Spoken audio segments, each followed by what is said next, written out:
सच के साथ। नमस्कार, सिटी वाराणसी लाइव में आप सभी का स्वागत है। मैं हूं ममता चौरसिया। आइए नजर डालते हैं आज की हेडलाइंस पर।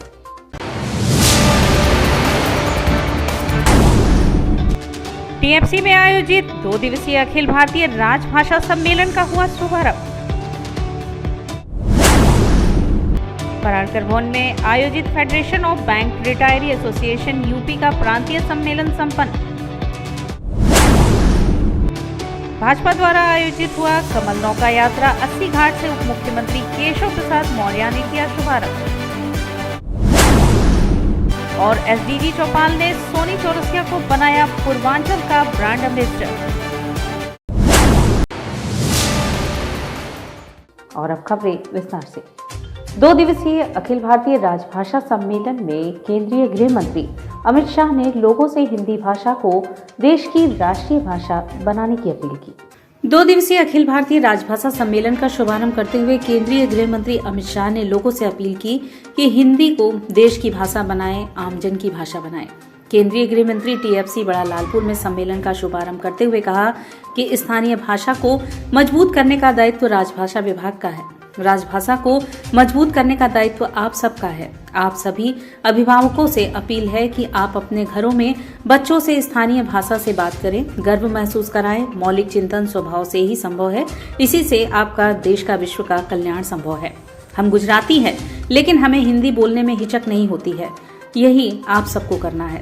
जिस दिन यह हिचक खत्म होगी, हिंदी सामान्य हो जाएगी। हिंदी नदी की धारा है, इसको बहने दीजिए। यह किसी पर लादने की जरूरत नहीं। आजादी की लड़ाई के समय भी अलग अलग प्रांतों से लोगों ने सहभागिता की, लेकिन महात्मा गांधी जी हिंदी के ही जन आंदोलन की भाषा बनाई। हिंदी के विद्वानों में से एक ही आग्रह है, इसे लचीला बनाने की दिशा में चिंता करे, कार्य करे। राजभाषा विभाग ही नहीं, मैं स्वयं आपके साथ खड़ा मिलूंगा। कमेटी गठित करने की बात होगी तो वह भी होगा। हिंदी को सभी की भाषा बनाने व इसके विकास के लिए निरंतर प्रयास होगा। कि हम सब हिंदी प्रेमियों के लिए भी संकल्प का वर्ष रहना चाहिए कि 100 साल जब आजादी के हो तब इस देश में राजभाषा और हमारी सभी स्थानीय भाषा का दबदबा इतना बुलंद हो कि किसी भी विदेशी भाषा का कि जब आजादी के 100 साल होंगे भारत कैसा होगा, कहाँ होगा, दुनिया में भारत का स्थान कहां होगा। चाहे शिक्षा की बात हो, चाहे संस्कार की बात हो, चाहे सुरक्षा की बात हो, चाहे आर्थिक उन्नति की बात हो, चाहे उत्पादन बढ़ाने की बात हो, भारत कहां खड़ा है, हर क्षेत्र में भारत कहां खड़ा होगा, इसका संकल्प लेने का यह वर्ष है। और 75वें साल से 100 साल तक का काल अमृत काल रहेगा और ये अमृत काल हमारे सभी लक्ष्यों की। उद्घाटन सत्र में मुख्यमंत्री योगी आदित्यनाथ ने कहा कि तुलसीदास जी ने अवधि में रामचरितमानस लिखा है। आज हर सनातन धर्म से जुड़े लोगों के घरों में यह पुस्तक मिल जाएगी। हर लोगों के जुबानी कुछ न कुछ चौपाई याद होगी। काशी तो हिंदू के उद्भव से लेकर अब तक के सफर का गढ़ है। केंद्रीय गृह राज्य मंत्री अजय कुमार मिश्र ने हिंदी की संवैधानिक स्थिति पर प्रकाश डाला। कहा कि प्रधानमंत्री व गृह मंत्री की अगुवाई में निरंतर हिंदी के उत्थान को लेकर कार्य हो रहा है। राज्य भाषा के सभापति हरिवंश नारायण सिंह ने हिंदी के अब तक के विकास के सफर को विस्तार से रखा। राजभाषा की सचिव ने स्वागत संबोधन से कुमुद लता ने संचालन किया। मंच पर केंद्रीय मंत्री महेंद्र पांडे, भाजपा प्रदेश अध्यक्ष स्वतंत्र देव सिंह, पूर्व राज्यपाल केशरी नाथ त्रिपाठी समेत अन्य गणमान्य लोग मौजूद रहे। तुलसीदास जी ने यहाँ पर जब रामचरितमानस की रचना करना प्रारंभ किया था, कहते हैं भगवान शिव ने कहा कि नहीं, संस्कृत में तो पहले ही भगवान वेदव्यास ने लौकिक संस्कृत में दुनिया का एक सर्वश्रेष्ठ काव्य रचा है। आज से हजारों वर्ष पहले रचा है। लोक भाषा में इसे रचो।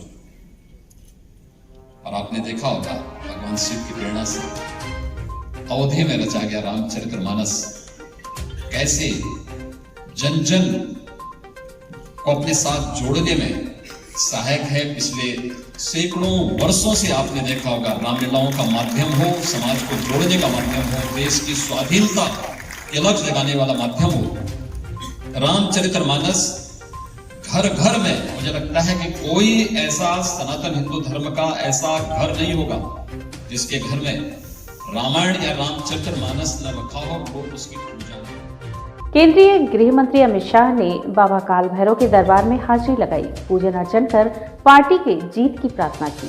गृह मंत्री अमित शाह ने पार्टी की जीत के लिए शुक्रवार को टीएफसी में कार्यकर्ताओं संग बैठक के बाद काल भैरव मंदिर में पूजन अर्चन किया और बाबा का आशीर्वाद लिया। इस दौरान भाजपा के वरिष्ठ नेता भी मौके पर मौजूद रहे। मंदिर के महंत ने अमित शाह को बाबा का आशीर्वाद स्वरूप अंग वस्त्र भेंट किया। अमित शाह को देखने के लिए मंदिर के बाहर भाजपा कार्यकर्ता और लोगों की काफी भीड़ रही। दर्शन पूजन के बाद शाह वहां से निकल गए।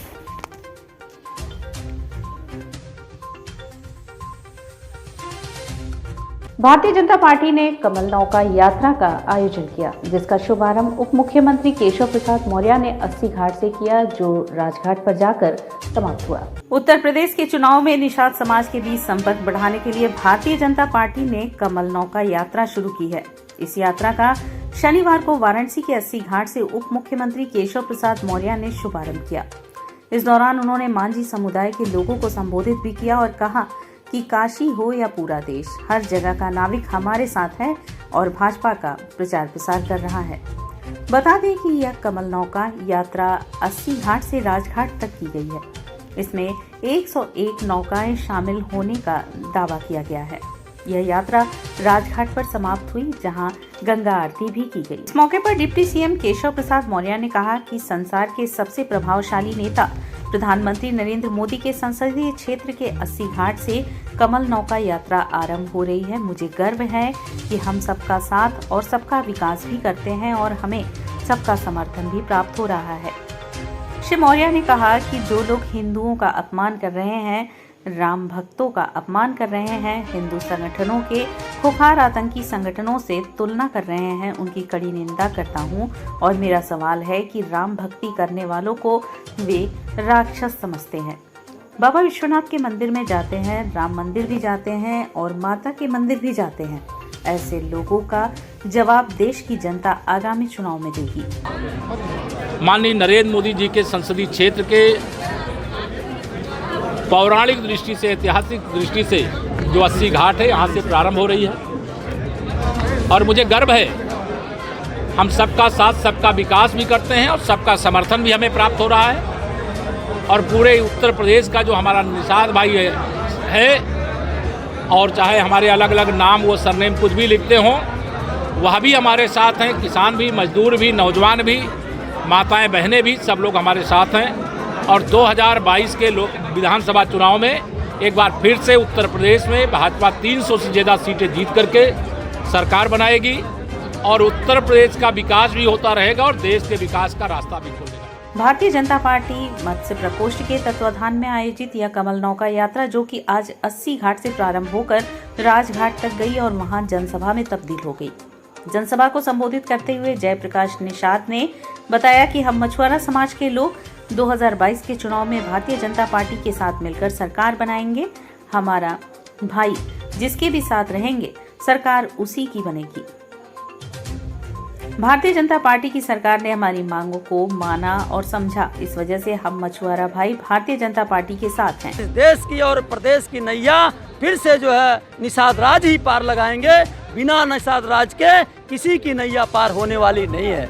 इसलिए आज मछुआरे सभी नाविक बंधु और उस समाज के लोग मिलजुल करके एक 80 घाट से लेकर के अपने इस ये राजघाट तक एक नाव का यात्रा निकाल करके पूरे देश नहीं, पूरे दुनिया में एक संदेश देने का काम किया है।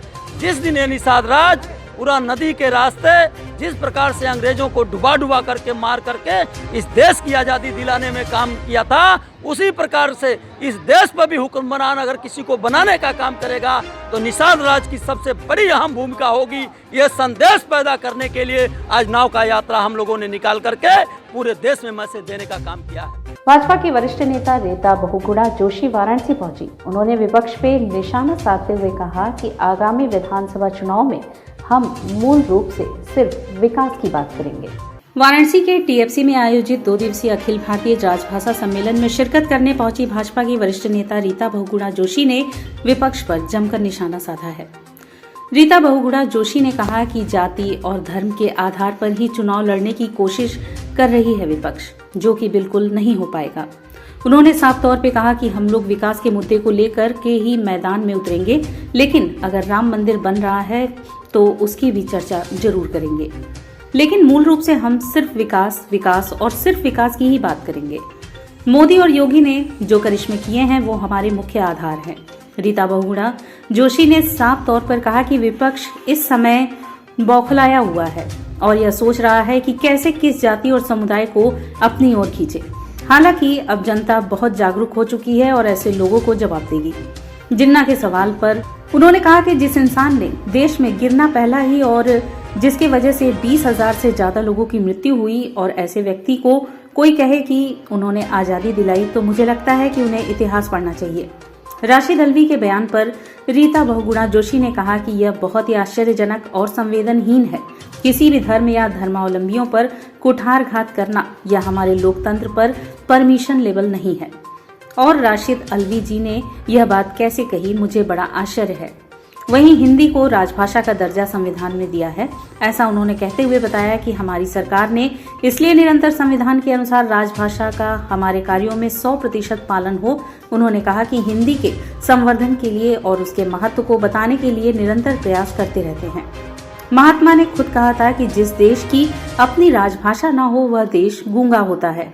तो राजभाषा को लेकर के हिंदी को जो संविधान में एक जगह मिली है, उस हिंदी के लिए भविष्य में और क्या करने की आवश्यकता है, इन सब चीजों को लेकर इस सम्मेलन का आयोजन हो रहा है। इसके नाम पर पूरी तरह मुद्दे उतरे हैं, लेकिन अगर राम मंदिर बन रहा है तो उसकी भी चर्चा करेंगे। अगर हमारी दिवाली और होली बेहतर मनाई जा रही है और अंतर्राष्ट्रीय स्तर पर सांस्कृतिक उत्थान हो रहा है तो उसकी बात भी हम करेंगे, परंतु मूल रूप से विकास विकास विकास।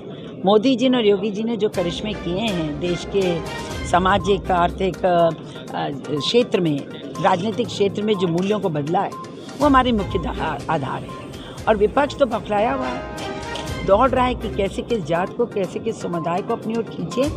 तो ये राजनीति बंद होनी चाहिए। हिंदी के संवर्धन के लिए, हिंदी के महत्व को बताने के लिए, समझने के लिए, उसके विस्तार के लिए निरंतर प्रयास होते रहते हैं। और ये अमृत महोत्सव का वर्ष है और खुद महात्मा ने कहा था कि जिस देश की अपनी स्वयं की राष्ट्रभाषा ना हो देश गूंगा होता है। तो राजभाषा के रूप में जो संविधान में हिंदी को जगह मिली, उस हिंदी की प्रगति कितनी हुई, उसमें क्या और भविष्य में करने की आवश्यकता है, हिंदी का संवर्धन कैसे हो, कैसे उसको लिंक लैंग्वेज पूरे देश की बनाया जाए। तो इस प्रकार इस बातों पर चर्चाएं होंगी। और यहाँ वक्त कुछ है एक छोटे से ब्रेक का, मिलते हैं ब्रेक के बाद। सच के साथ Best fundamental lab, best faculty, best placement set. We are proud to be a student of JDSL. I am a student of Jeevandeep Mahavidyalaya. I am proud of Mahavidyalaya for excellent faculty, best support and best infrastructure and best placement. Best fundamental lab, best faculty, best placement set. We are proud to be a student of JDSL. I am a student of Jeevandeep Mahavidyalaya. I am proud of Mahavidyalaya for excellent faculty, best support and best infrastructure and best placement.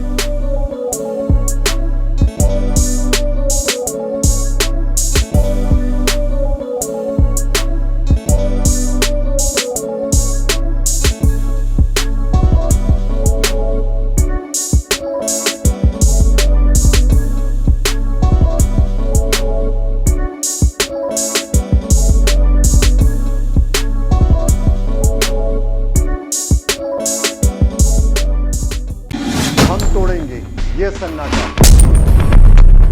करेंगे बात आपकी, बात बना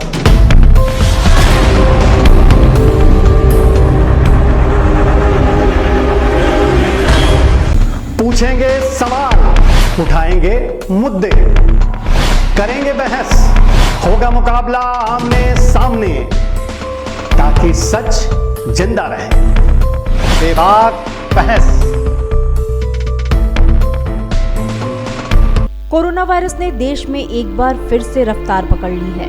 ऐसे में जरूरी है कि सभी लोग पूरी एहतियात बरतें। घर से बाहर निकलते समय मास्क का सदैव प्रयोग करें। समय समय पर हाथों को सैनिटाइजर से सैनिटाइज करें। ज्यादा भीड़ भाड़ वाली जगहों में जाने से बचें। 2 गज की दूरी का पालन करें। स्वस्थ रहें, सुरक्षित रहें। जनहित में जारी वाराणसी लाइव।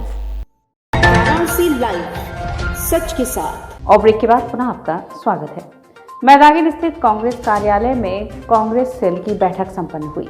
इस बैठक में कंगना रनौत को राष्ट्रद्रोही महिला बताया गया। शनिवार को मैदागिन स्थित कांग्रेस कार्यालय में सूचना का अधिकार विभाग ITI जिला कांग्रेस कमेटी की बैठक हुई, जिसमें वक्ताओं ने कहा कि देश की आजादी की लड़ाई में हजारों लाखों ने देश की आजादी के लिए अपने प्राण की आहुति दी व काला पानी की सजा काटी, तब जाकर देश आजाद हुआ।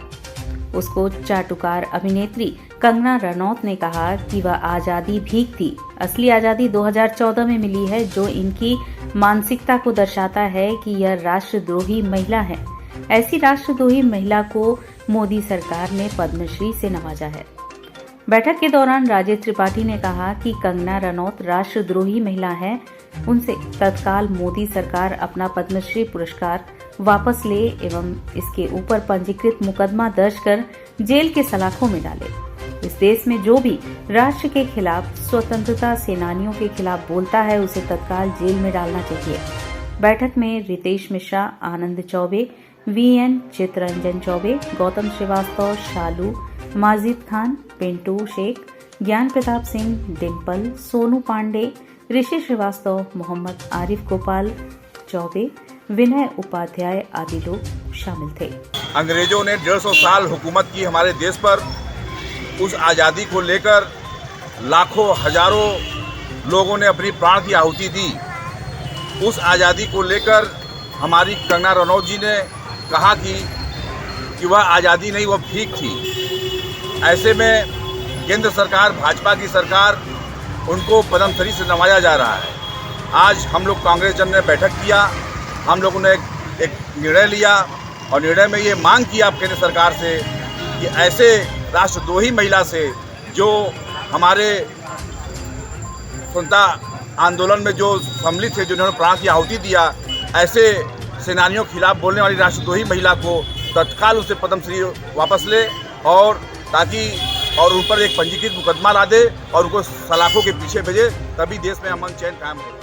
SD चौपाल ने सोनी चौरसिया को पूर्वांचल का ब्रांड एम्बेसडर बनाया। इसके साथ वीरेंद्रनाथ उपाध्याय को प्रयागराज एवं MN पांडे को वाराणसी का ब्रांड एम्बेसडर बनाया गया। SD चौपाल ने सोनी चौरसिया को पूर्वांचल का ब्रांड एम्बेसडर बनाया।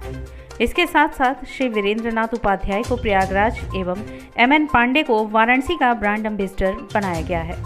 12 नवंबर शुक्रवार को सायंकाल अन्नपूर्णा नगर कॉलोनी में इस संदर्भ में SDG चौपाल की एक बैठक आहूत हुई, जिसमें SDG के राष्ट्रीय ब्रांड एम्बेसडर संजय राय शेवपुरिया के सानिध्य में SDG के कार्यक्रम में एवं उनके क्रियान्वयन पर विशेष रूप से प्रकाश डाला गया। इस दौरान संजय राय शेवपुरिया ने बताया कि 26 जनवरी 2022 तक 50 ग्राम SDG एडवोकेट बनाने का लक्ष्य रखा गया है। इस कार्यक्रम में राव IAS के डायरेक्टर अजीत श्रीवास्तव, क्रीड़ा भारत की प्रांतीय अध्यक्ष पंकज श्रीवास्तव, रमेश कनौजिया, गोपाल जी आदि उपस्थित रहे। बता दें कि SD चौपाल का गठन संयुक्त राष्ट्र दिवस 24 अक्टूबर 2021 को हुआ है। देश में युवा अपने करियर बनाने के राह में इतने डीपली घुस चुके हैं कि उनको अब भारतीय संस्कृति और भारत संस्कृति के मूलभूत चीज़ों से कहीं ना कहीं लगाव कम होता जा रहा है। मैं धन्यवाद दूंगा आदिगुरु शंकराचार्य जी को, जिन्होंने काशी की धरती पे मुझे बुलाया और हमारी पुस्तक संस्कृति पर्व का विमोचन किया। मैं उनका विशेष रूप से आभार व्यक्त करता हूं। हम लोग यहाँ पे पिछले लगभग 8-9 महीने से गाजीपुर में जो पूर्वांचल की सबसे बड़ी समस्या बेरोजगारी है, उस पे कार्य कर रहे हैं और एक लक्ष्य बनाया है 2030 तक यहाँ से हम बेरोजगारी को दूर करके किसी दूसरे देश में भेज देंगे, यहाँ रोजगार ही रोजगार के अवसर होंगे। उसके लिए हम एक सेंटर फॉर एक्सेलेंस बना रहे हैं, जहाँ पे युवाओं को प्रशिक्षण दी जाएगी। खेती को एंटरप्राइजिंग के माध्यम से जोड़ेंगे। जो किसान अपने उत्पादन को बेचने में असमर्थ होते हैं। Federation bank retirees association UP के प्रांतीय सम्मेलन संपन्न हुआ। सम्मेलन में पूरे प्रदेश से आए विभिन्न बैंकों के सेवानिवृत्त प्रतिनिधियों ने भाग लिया। शनिवार को वाराणसी में पराणकर भवन में federation of bank retiree association UP का प्रांतीय सम्मेलन संपन्न हुआ, जिसमें बड़ी संख्या में पूरे उत्तर प्रदेश के कोने कोने से आए विभिन्न बैंकों की सेवानिवृत्त प्रतिनिधियों ने भाग लिया। इस सम्मेलन में भाग लेने वालों में बैंक से सेवानिवृत्त महाप्रबंधक से लेकर बैंक के सेवानिवृत्त चपरासी वर्ग तक के लोग शामिल थे। सम्मेलन का उद्घाटन करते हुए AIBRF के महामंत्री SSC जैन ने बैंक कर्मचारियों की फैमिली पेंशन को बढ़ाकर न्यूनतम 30% किए जाने के लिए वर्तमान वित्त मंत्री श्रीमती निर्मला सीतारमण को धन्यवाद देते हुए खुशी जाहिर की। 90,000 फैमिली पेंशन को इससे बहुत बड़ी राहत मिली है। श्री जैन ने उम्मीद जाहिर की कि श्रीमती सीतारमण अपना एक अन्य वायदा पेंशन पुनरीक्षण, जो पिछले 25 वर्षों से भी अधिक से लंबित है, को भी जरूर पूरा करेंगी। श्री जैन ने बताया कि जहां सरकारी कर्मचारियों की प्रत्येक पे कमीशन के साथ पेंशन में भी वृद्धि हो जाती है, बैंक के रिटायरीज का प्रत्येक 5 वर्ष पर होने वाले वेतन पुनरीक्षण के बावजूद भी आज तक पेंशन में कोई भी परिवर्तन नहीं हुआ, जिसके कारण बहुत से बैंक पेंशनर्स बहुत गरीबी में जीने को मजबूर हैं। सम्मेलन को अपनी शुभकामनाएं अर्पित करते हुए सम्मेलन के मुख्य अतिथि मित्रवारा उप महामंत्री AIBRF ने कहा कि वर्ष 1986 से पहले सेवानिवृत्त कर्मचारी पेंशन पाने के अधिकारी नहीं है, वरन उनको मात्र ₹350 की अनुग्रह राशि प्रदान की जाती है, जो आज के समय में बहुत नाकाफी है। इस राशि को बढ़ाया जाना चाहिए ताकि मुट्ठी भर बचे हुए पैसे कर्मचारी, जो आज 95 वर्ष से भी अधिक उम्र के हैं, अपने जीवन के बचे कुछ दिन सम्मान सहित गुजार सके। इस सम्मेलन की अध्यक्षता RK अग्रवाल ने की एवं महामंत्री RM टंडन ने उद्घोष की भूमिका अदा की। सेवानिवृत्त साथियों के मुद्दे हैं, उन पर चर्चा होगी। उसमें सबसे मुख्य मुद्दा है कि हमारी पेंशन अपडेट होना चाहिए। जो पुराने साथी है, आज से 20-20 साल पहले जो सेवानिवृत्त हुए, उनकी पेंशन अपडेट नहीं हुई है, तो उसके बारे में हम नीति की चर्चा करेंगे। और अभी भारत सरकार ने एक कमेटी बना दी है जो इस गंभीर विषय पे विचार कर रही है, तो उसको क्या क्या हम उनको सुझाव दें, उसके बारे में चर्चा होगी। हाल ही में हमने एक ऐतिहासिक सफलता प्राप्त की है कि हमारे जो फैमिली पेंशनर है, 92,000 लोग हैं, उनकी जो फैमिली पेंशन 15% थी, वो बढ़ के 30% भारत सरकार ने कर दी है। और 1 अप्रैल से उनको उसका एरियर भी मिल गया है, जो बढ़ी हुई पेंशन का लाभ भी।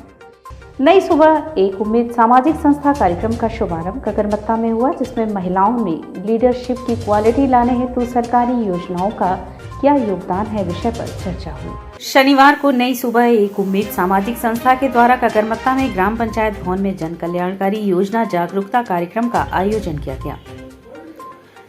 इस अवसर पर मुख्य अतिथि के रूप में कांग्रेस कमेटी के महानगर अध्यक्ष राघवेंद्र चौबे थे। कार्यक्रम की अध्यक्षता वकील अंसारी, महासचिव महानगर कांग्रेस कमेटी वाराणसी द्वारा किया गया तथा विशिष्ट अतिथि के रूप में ओम प्रकाश ओझा वरिष्ठ कांग्रेसी नेता थे। कार्यक्रम का संचालन संस्था के अनीश खान ने किया। इस दौरान संस्था के अध्यक्ष ममता ने संस्था के उद्देश्यों को बताते हुए महिलाओं में लीडरशिप की क्वालिटी लाने हेतु सरकारी योजनाओं का क्या योगदान है तथा वह इनके माध्यम से किस प्रकार से सामाजिक, आर्थिक तथा शारीरिक रूप से सशक्त हैं, स्वावलंबी और आत्मनिर्भर होकर आगे बढ़ सकती हैं, इसके विषय में उपस्थित सभी लोगों को जागरूक किया। इस कार्यक्रम के दौरान किरण देवी, शिवानी, सुशीला, सलीम, रहनुमा, संगीता देवी लोग शामिल थे। आज यहाँ पर जन कल्याणकारी योजना जागरूकता कार्यक्रम का आयोजन किया गया है।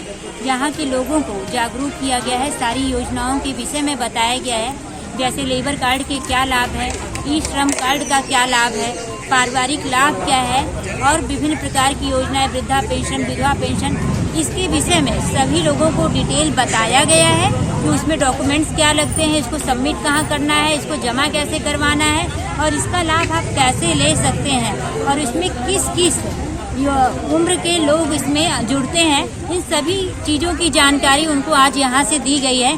और हमारी संस्था की उद्देश्य है महिलाओं में लीडरशिप की क्वालिटी लाना। तो इन जन कल्याणकारी योजनाओं को उनसे जोड़ा जा रहा है और एक मुहिम चलाई जा रही है सारे वार्डों में कि सभी को हर योजना का लाभ मिलना चाहिए, क्योंकि ये उनका अधिकार है। और इसके साथ ही साथ इस योजना के माध्यम से वो आत्मनिर्भर होकर के सशक्त बने और आगे बढ़े। और इसी के साथ सिटी वाराणसी लाइव का यह प्रसारण यहीं समाप्त होता है। ममता चौरसिया को दी इजाजत। नमस्कार।